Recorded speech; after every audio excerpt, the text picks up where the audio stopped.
हमारे आपके बीच ही एक ऐसी दुनिया भी बसती है जहां आप सारी लीगल गतिविधियां कर सकते हो और तो और कोई आप पे शक भी नहीं करेगा।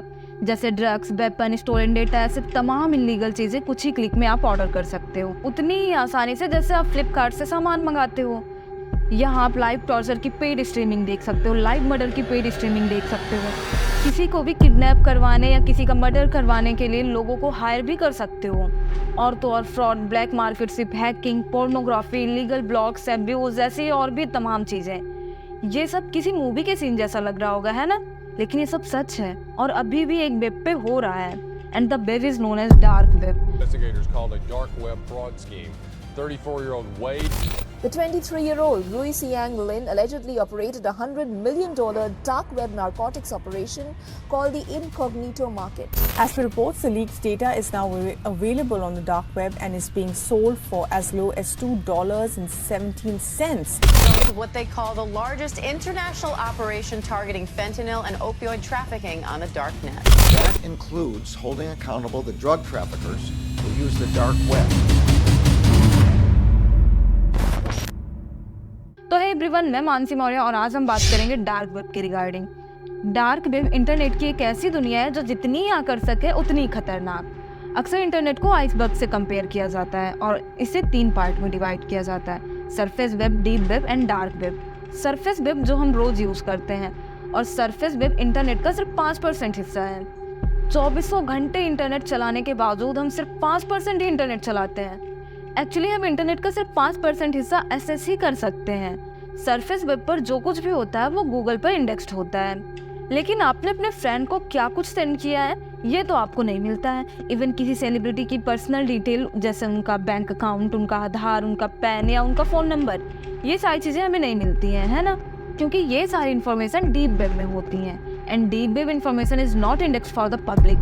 और डीप वेब इंटरनेट का 94% है और डीप वेब के नीचे एग्जिस्ट करता है डार्क वेब। डार्क वेब को एक्सेस करने के लिए आपको एक स्पेशल सॉफ्टवेयर चाहिए जैसे टॉर, जो द अनियन राउटर कहलाता है। यूजुअली डार्क वेब यूज़ करने का मेन पर्पज़ यही होता है कि ये आपकी आइडेंटिटी, आपकी लोकेशन को छुपाने का काम करता है।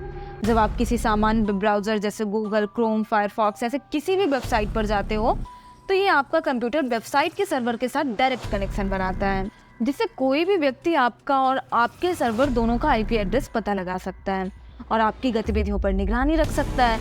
लेकिन टॉर नेटवर्क आपके ट्रैफिक को इनक्रिप्ट करके और नेटवर्क के अंदर अलग अलग टॉर सर्वर में ले जाकर आपकी पहचान को छुपाता है, जिससे आपकी असली आईपी एड्रेस किसी को न पता चले। जब आप टॉर ब्राउज़र का यूज करके किसी भी वेबसाइट पर जाते हो तो आपका कंप्यूटर कभी भी वेबसाइट के सर्वर से डायरेक्ट कनेक्ट नहीं होता है। टॉर ब्राउज़र 3 टॉर सर्वर का इस्तेमाल करता है और एक उलझाने वाला रूट बनाता है और फिर सारा डेटा उसी रूट से जाता है। इस तरह टॉर आपकी आइडेंटिटी को छुपाता है और आपकी रियल आईपी एड्रेस किसी को नहीं पता लगने देता। बस यही कारण था कि टॉर पे लीगल से ज़्यादा इलीगल काम होने लगे।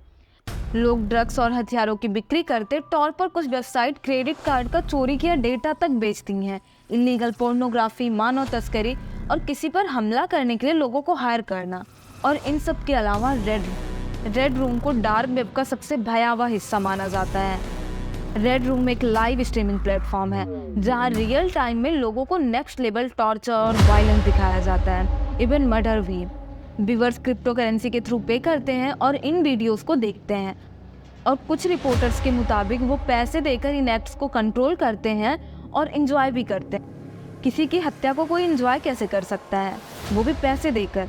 कितना डिस्गस्टिंग है ना ये सब। लेकिन अफसोस ये सब होता है डार्क वेब पे।